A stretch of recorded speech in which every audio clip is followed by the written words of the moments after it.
सभी को नमस्ते। मैं पवन कुमार। आज की इस वीडियो में हम चर्चा कर रहे हैं जर्मनी और इटली का निर्माण, यानी जर्मनी और इटली का एकीकरण किस प्रकार से हुआ।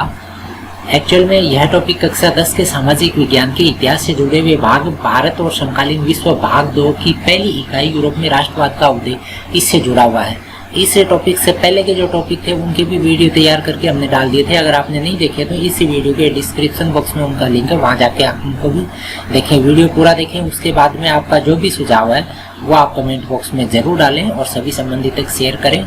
और आप नए हैं तो आप चैनल को सब्सक्राइब कर लें, पहले से जुड़े हुए हैं तो आपका बहुत बहुत धन्यवाद। चलिए हम बात कर लेते हैं जर्मनी और इटली के एकीकरण की। तो सबसे पहले हम जर्मनी की बात कर लेते हैं। तो जर्मनी के संदर्भ में हम साथ में ये भी देखेंगे कि क्या सेना राष्ट्र का निर्माण करने में अग्रणी भूमिका अदा करती है। तो आपको पता है कि जैसे 1848 के बाद यूरोप में राष्ट्रवाद का जनतंत्र और क्रांति से अलगाव होने लगा। और हमने एक अन्य वीडियो के अंदर 1830 से 48 के बीच में जो घटनाएं घटी थी वो भी बता दी थी, तो वो अन्य वीडियो में हमने पहले डाल दी थी। यानी इसके बाद में 48 के बाद में राज्य की सत्ता को बढ़ाने और पूरे यूरोप पर राजनीतिक प्रभुत्व हासिल करने के लिए रूढ़िवादियों ने अक्सर राष्ट्रवादी भावनाओं का इस्तेमाल किया। यानी ये जो रूढ़िवादी इन राष्ट्रवादी भावनाओं को जिस बेजा रूप से इस्तेमाल कर रहे थे वो रूप जो है उनका ज़्यादा स्थायी नहीं था। और इस वजह से क्या हुआ कि इन राष्ट्रों के अंदर यानी जर्मनी और इटली के अंदर जो भावनाएं उग्र हुई कि पहले यहाँ का सिस्टम जो है वो व्यवस्थित करना है, बाद में उपनिवेशों को संभालना है। तो इसमें क्या हुआ, इसे उस प्रक्रिया में देखा जा सकता है जिससे जर्मनी और इटली का एकीकरण होकर राष्ट्र राज्य बने। जैसे आपने देखा है कि राष्ट्रवादी भावनाएं मध्यम वर्गीय जर्मन लोगों में काफ़ी व्याप्त थी और उन्होंने 1848 में जर्मन महासंघ के विभिन्न इलाकों को जोड़कर एक निर्वाचित संसद द्वारा शासित राष्ट्र राज्य बनाने का प्रयास किया। यानी पहले जर्मन महासंघ बना था और उसके तत्वावधान में और उनका ये प्रयास रहा कि एक जर्मन जो कल्चर का है एरिया है वो पूरा एक राष्ट्र राज्य के रूप में यानी जर्मनी के रूप में स्थापित हो। यानी राष्ट्र निर्माण की यह उदारवादी पहल राजशाही और फौज की ताकत ने मिलकर दबा दी। यानी इसके ऊपर राजशाही और फौज जो है वो तीखी नज़र रखते थे, तो उन्होंने इस भावना को काफ़ी कुचला और उनका परसा के बड़े भूस्वामियों ने भी समर्थन किया। तो आपको पता है कि वो जो पूरा एरिया था पहले परसा के ही अंडर में था, यानी वो पूरा एरिया है परसा के अंडर में ही पूरा एरिया जो है शासित होता था। यानी राजा जो है परसा का राजा है वही उस पूरे एरिया के ऊपर राज करता था। जर्मनी अपने आप में एक राष्ट्र राज्य नहीं था और वो प्रयास कर रहे थे कि जर्मनी राष्ट्र राज्य बन जाए। उसके पश्चात परसा ने राष्ट्रीय एकीकरण के आंदोलन को नेतृत्व दिया। बाद में परसा ही आगे होके आया था और उसका मंत्री ओटो बिस्मार्क, ये याद रखना बिस्मार्क को, ये इस प्रक्रिया का जनक था। यानी बिस्मार्क ने इस प्रक्रिया को परसा के नेतृत्व में आगे बढ़ाया और जिसने परसा की सेना और नौकरशाही की मदद ली। 7 वर्ष के दौरान ऑस्ट्रिया, डेनमार्क और फ्रांस से 3 युद्धों में परसा की जीत हुई और एकीकरण की प्रक्रिया पूरी हुई। और जनवरी 1871 में वर्साई में हुए एक समारोह में परसा के राजा विलियम प्रथम को जर्मनी का सम्राट घोषित कर दिया। यानी पहले परसा के नेतृत्व में पूरा एरिया जो है शासित होता था। अब इसके बाद में जर्मनी राष्ट्र स्थापित हो गया और जर्मनी का सम्राट बना दिया। राजशाही चल रही है, लेकिन हम बात क्या कर रहे हैं, हम बात कर रहे हैं कि राष्ट्र का उदय किस प्रकार से हुआ। हमारा यूनिट भी यही है यूरोप के अंदर, राष्ट्रवाद। यानी जैसे आज हम जर्मनी देखते हैं, क्या पहले भी ऐसा ही था, ये टुकड़ों में बटा हुआ था, परसा का राज था, यानी परसा के अंडर में ही सारा एरिया शासित हो रहा था। उसके बाद में उसी परसा के राजा विलियम प्रथम को जर्मनी के नाम से एक राष्ट्र राज्य बना दिया, उसका सम्राट बना दिया।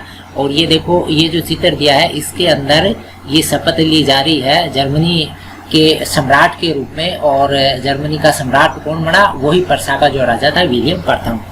और ये जर्मनी के जो सारी शपथ हैं ये वर्साई के महल में होती है।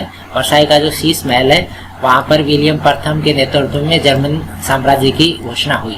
और इस जर्मन साम्राज्य ने बाद में पहले प्रसा के नेतृत्व में पूरा एरिया शासित था, उसके बाद में जर्मनी के नेतृत्व में पूरा एरिया जो है शासित हुआ। और उसने यानी जर्मनी के लोगों के नीचे उसने पूरे विश्व के अंदर तहलका मचाया और बहुत सारे एरिया को अपने कब्जे में किया। और उसके बाद में second world war, first world war में जिस प्रकार से जर्मनी ने अपना शौर्य दिखाया वो काबिले तारीफ था। यानी पहले वो प्रसा था, बाद में वही जर्मनी के रूप में बना। और जर्मनी में राष्ट्र निर्माण प्रक्रिया में प्रसा राज्य की शक्ति के प्रभुत्व को दर्शाया था। नए राज्य ने जर्मनी की मुद्रा, बैंकिंग और कानूनी और न्यायिक व्यवस्थाओं के आधुनिकीकरण पर काफ़ी जोर दिया। प्रसा द्वारा उठाए कदम और उनकी कार्रवाई बाकी जर्मनी के लिए अक्सर एक मॉडल बना। यानी प्रसा का जो एरिया था वो तो छोटा एरिया था, बाद में उसके अंदर छोटे छोटे जो है राज्य वो शामिल होते गए। आप इस चित्र से समझ ले तो ये देखो, ये जो चित्र है ये प्रसा है और ये जो पूरा एरिया दिखा रखा है ये पूरा आज का जर्मनी है।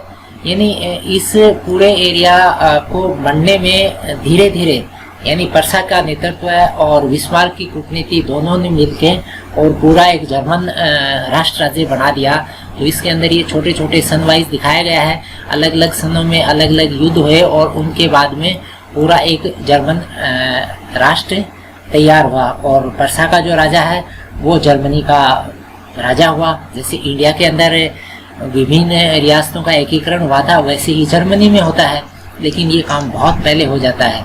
यानी ये जो काम है ये काम 1871 में पूरा हो जाता है। और भारत में देखो कब होता है, भारत के अंदर 1947 में देश आज़ाद हुआ और उसके बाद में विभिन्न रियासतों को मिलाने के अंदर 5-6 साल लग गई थी।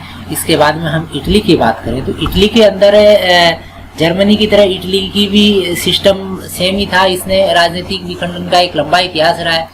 इटली के अंदर भी बहुत छोटे छोटे राज्य थे और ये वंशानुगत राज्य और बहुराष्ट्रीय हैब्सबर्ग साम्राज्य में बिखरा हुआ था। यानी इटली का एरिया है सेम टू सेम उसी प्रकार का जर्मनी का एरिया रहा है। छोटे छोटे स्टेट थे, उनके अंदर बटा हुआ था, अलग अलग राजा होते थे। और ये बताया है कि 19वीं सदी के मध्य में इटली 7 राज्यों में बटा हुआ था और जिसमें से केवल एक सार्डिनिया पिंडमार्ट में एक इतालवी राजघराने का राज था और बाकी में तो अन्य ही थे। यानी आज का जो इटली है उसको पहले की इटली से कंपेयर करें तो वो इटली नहीं था, उसके अंदर छोटे छोटे स्टेट थे, अलग अलग स्टेट्स के ऊपर अलग अलग राजाओं का, अलग अलग राजवंशों का राज था। सिर्फ इतालवी कल्चर का अगर राजघराना माने तो वो सार्डिनिया पिंडमार्ट का ही था। उत्तरी भाग पर ऑस्ट्रियाई हैब्सबर्ग का राज था, मध्य भाग पर पोप का राज था और दक्षिण क्षेत्र जो है स्पेन के भूगोल राजाओं के अधीन था।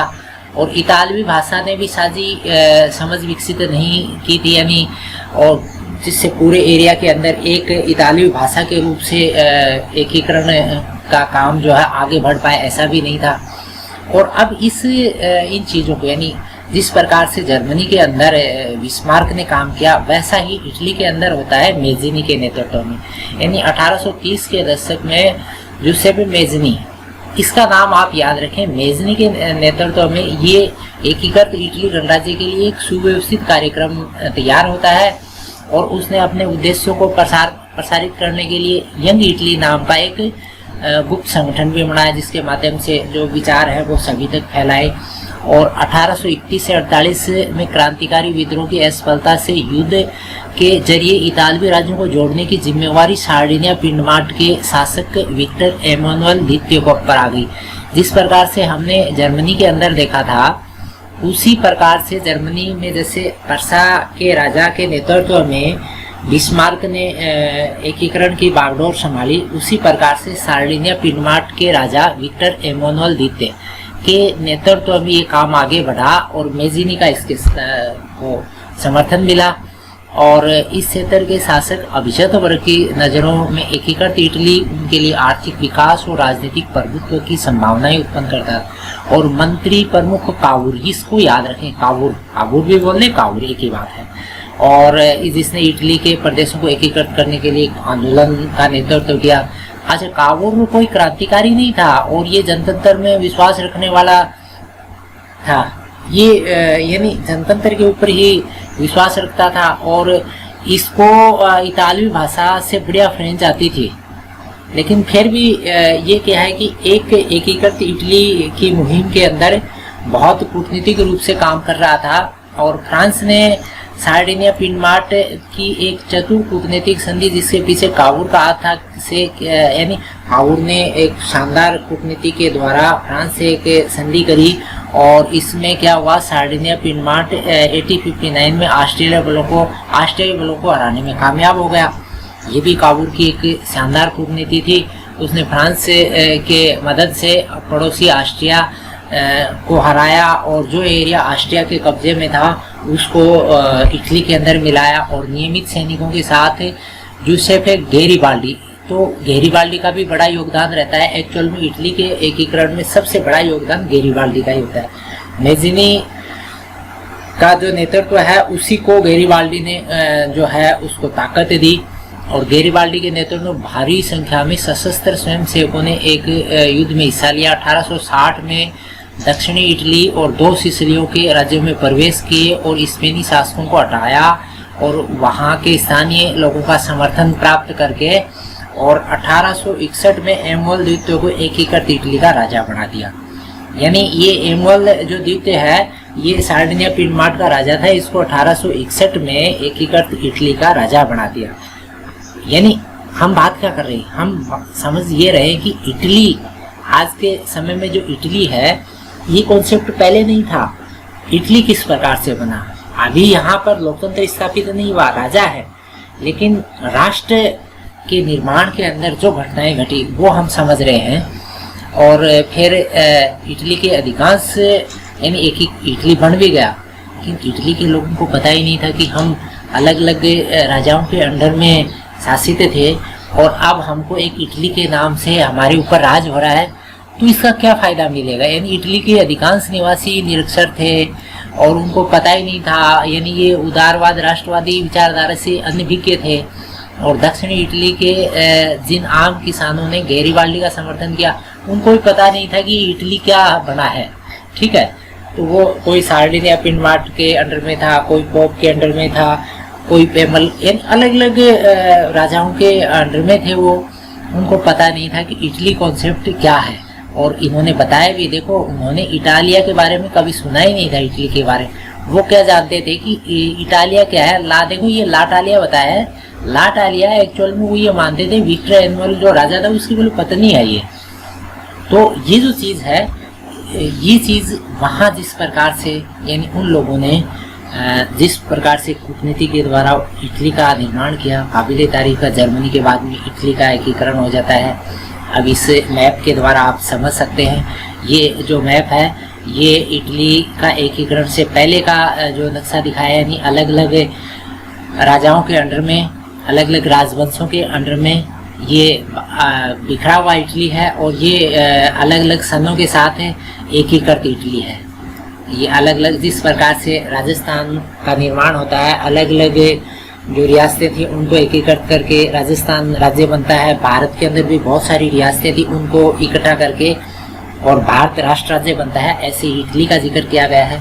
और हम इसके साथ साथ गैरिबाल्डी को भी समझ लें। गैरिबाल्डी की जो बात आती है कहीं इतिहास के अंदर, तो ये मान के चलो भारत के अंदर जिस प्रकार से सुभाष चंद्र बोस का जिक्र होता है वैसे ही गैरिबाल्डी का रोल इटली के अंदर आता है। एक्चुअल गैरिबाल्डी इटली का एक सबसे महत्वपूर्ण स्वतंत्रता सेनानी माना जाता है और ये व्यापार नौसैनिक घटनाओं के अंदर संलग्न था, व्यापारिक घटनाओं में। और बाद में ये नौसेना के अंदर नाविक भी रहा और इसने मेज़िनी के नेतृत्व में जो यंग इटली बना था उसके नेतृत्व में काम भी किया। और उसने 1834 में पिंडमार्ट के अंदर जो गणतंत्रीय विद्रोह उसमें भाग भी लिया और इसको कुचल दिया गया। गैरिबाल्डी को अमेरिका भागना पड़ा और काफ़ी दिन तक ये निर्वासित रहा। उसके बाद में 1854 में विक्टर एमुअल द्वितीय के समर्थन में ये आया और यानी अमेरिका से वापस इटली आया और एकीकरण में इसने महत्वपूर्ण योगदान दिया।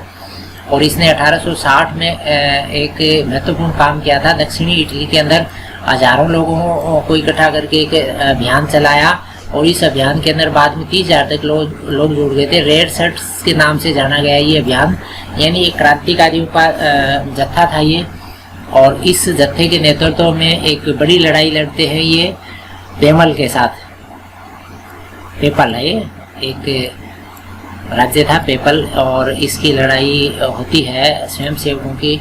और यहाँ पर रोम, जिसके ऊपर फ्रांस का कब्जा था, और उस फ्रांसीसी टुकड़ी के साथ रेड शर्ट्स का संघर्ष होता है। फ्रांसीसी जो टुकड़ी है और पेपल की जो टुकड़ियां हैं वो काफ़ी सशक्त थी, और गैरीबाल्डी को पीछे हटना पड़ा। लेकिन बाद में परसा का नेतृत्व मिला गैरीबाल्डी को, और इस प्रकार से रोम से जो फ्रांस की सेनाएं पीछे हटी, और रोम और पेपल जो है वो इटली के अंदर शामिल हो गए। तो ये गैरीबाल्डी की संक्षिप्त बात थी। इसके बाद में हम समझ लेते हैं ब्रिटेन की बात। हम ये सोचते हैं कि आज जिस प्रकार से ब्रिटेन है वो पहले भी ऐसा ही होगा, ऐसा नहीं था। ब्रिटेन ने पूरे विश्व के ऊपर राज किया है, और आज भी विश्व की सबसे अग्रणी यानी सबसे अग्रणी अर्थव्यवस्थाओं के अंदर ब्रिटेन का नाम आता है। क्षेत्रफल में बहुत छोटा है, लेकिन फिर भी छोटा होते हुए भी इसने जिस प्रकार से पूरे विश्व को कब्जे में पहले रखा था, और अब भी ऐसा ही है। तो क्या ये पहले भी ऐसा ही था ब्रिटेन? ऐसा नहीं था, ब्रिटेन भी बिखरा हुआ था। और एक्चुअल में बताया, देखो इसने राष्ट्र या राष्ट्र राज्य का मॉडल अगर देखें तो इसका आदर्श एग्जाम्पल ग्रेट ब्रिटेन ही है। पूरे विश्व पे ब्रिटेन ने राज किया, अमेरिका पे भी राज किया। तो ब्रिटेन को एक आइडियल मॉडल के रूप में लेके चलते हैं, क्योंकि ये सबसे पहले राष्ट्र राज्य के रूप में बन गया था। और इसका निर्माण अचानक नहीं हुआ, धीरे धीरे हुआ, लंबी प्रक्रिया से ये बना है। और इस प्रक्रिया के अंदर क्या क्या चीज़ें जुड़ती गई है इसमें। एक्चुअल में ब्रिटेन का जो एरिया है ये पहले ब्रिटिश राष्ट्र नहीं था, ये छोटे छोटे द्वीप हैं। इनके अंदर अलग अलग कम्युनिटी के अलग अलग यानी नस्लों के लोग थे, जिसमें अंग्रेज, वेल्स, स्कॉटिश, आयरिश, ये अलग अलग पहचान के यानी नरजातीय लोग थे।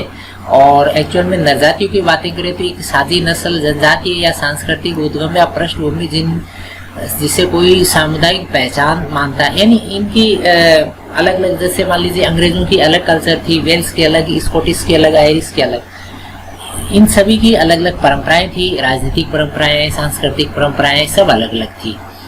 लेकिन आज हम देखते हैं तो वो एक है, ठीक है।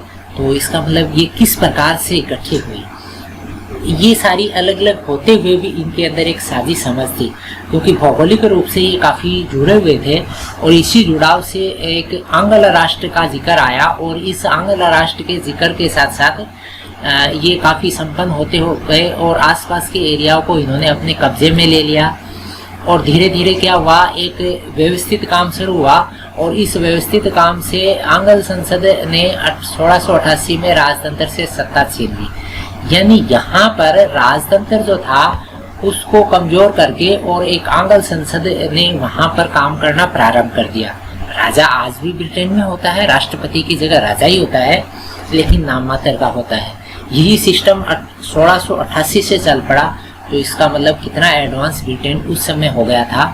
और इसके अंदर जो मिलते गए छोटे छोटे एरिया, इसके अंदर हम पहले स्कॉटलैंड की बात कर लेते हैं। स्कॉटलैंड, इंग्लैंड और स्कॉटलैंड के बीच में एक एग्रीमेंट, एक्ट ऑफ यूनियन 1707 होता है, और इसके साथ United kingdom of great Britain बन जाता है। और इससे इंग्लैंड व्यापार में स्कॉटलैंड पर अपना प्रभाव जमा लेता है। और इसके बाद में ब्रिटानी संसद में आंग्ल सदस्यों का धीरे धीरे प्रभाव बढ़ जाता है, ब्रिटिश पहचान और ज़्यादा विकसित हो जाती है। स्कॉटिश कल्चर को धीरे धीरे दबाया जाता है, ब्रिटिश कल्चर को बढ़ाया जाता है, स्कॉटिश कल्चर को दबाया जाता है। और स्कॉटिश आइलैंड्स के निवासी जिन कैथोलिक कुलों ने जब भी अपनी आज़ादी को प्रकट करने का प्रयास किया, ज़बरदस्ती दबाया। और स्कॉटिश आइलैंड्स के लोगों को अपनी गैलिक भाषा बोलने, स्कॉटिश जो भाषा बोलते थे वो गैलिक भाषा थी, उसको बोलने की आज़ादी नहीं थी। स्कॉटिश राष्ट्रीय पोशाक पहनने की मनाही थी। कुल मिला के ये काफ़ी प्रेशर में थे, और बहुत सारे लोगों ने अपना वतन भी छोड़ा है, क्योंकि स्कॉटिश कल्चर के ऊपर ब्रिटिश कल्चर जो है वो धीरे धीरे हावी होती हुई उनको दबाया गया। अब आयरलैंड की बात कर लें, स्कॉटलैंड को जिस प्रकार से दबाया। अब आयरलैंड की बात करें तो ये देश जो है आयरलैंड पास का एक छोटा सा द्वीप है, वह कैथोलिक और प्रोटेस्टेंट दोनों के अंदर बटा हुआ था। अंग्रेजों ने आयरलैंड में प्रोटेस्टेंट धर्म मानने वालों को बहुसंख्यक कैथोलिक के ऊपर प्रभावी बना दिया। यानी अंग्रेजों ने आयरलैंड के प्रोटेस्टेंटों को मदद करी और बहुसंख्यक वहाँ कौन थे, कैथोलिक थे। और इससे क्या हो गया, कैथोलिक नाराज हुए, कैथोलिकों ने काफ़ी विद्रोह किए, इनको दबा दिया गया। एक विद्रोह वोल्फटॉन और यूनाइटेड आयरमैन की अगुवाई में हुआ, लेकिन इसको भी दबा दिया गया। और इस प्रकार से यानी आयरलैंड को भी बलपूर्वक शामिल करके और 1801 में आयरलैंड को बलपूर्वक यूनाइटेड किंगडम में शामिल कर लिया गया और एक नया ब्रिटिश राष्ट्र तैयार हो गया और जिसके ऊपर हावी आंग्ल संस्कृति का प्रचार प्रसार बढ़ा। ब्रिटेन का जो झंडा है यूनियन जैक पूरे विश्व के ऊपर लहराए, करीबन 50 से ज़्यादा देशों के ऊपर इसने राज किया है। और इसका राष्ट्रगान गॉड सेव और नोबल किंग को खूब बढ़ाया और पुराने राष्ट्र इन संघों में माध्यक्ष योगी के रूप में रह पाए। इस प्रकार से इंग्लैंड जो है वो एक राष्ट्र राज्य के रूप में आज जैसा है वैसे स्थापित हुआ। पहले ये बिखरा हुआ था, अलग अलग कल्चर के अलग अलग परंपराओं के लोग थे, लेकिन सब ने मिल के और कोई दबाव से कोई प्यार से इस प्रकार से इंग्लैंड का निर्माण होता है। तो साथियों, जिस प्रकार से हमने समझा जर्मनी को, इटली को और इंग्लैंड को, इससे एक चीज़ ये क्लियर हो गई कि किसी भी राष्ट्र के निर्माण के अंदर सेना के साथ साथ कल्चर, उसके साथ साथ साहित्य और उसके साथ साथ लोगों की सूझबूझ बहुत महत्वपूर्ण होती है। उन्हीं की बदौलत सभी राष्ट्रों का निर्माण होता है, चाहे वो भारत हो, चाहे वो इटली हो, चाहे जर्मनी हो, इंग्लैंड हो, फ्रांस हो। ये संक्षिप्त चर्चा थी। आगामी वीडियो के अंदर इसी यूनिट की अन्य जो बातें हैं उनके ऊपर हम चर्चा करेंगे। आप हमारे साथ जुड़े रहे। धन्यवाद। जय हिंद। आगामी समय में अन्य वीडियो के साथ पुनः आपसे मुखातिब होंगे। तब तक धन्यवाद।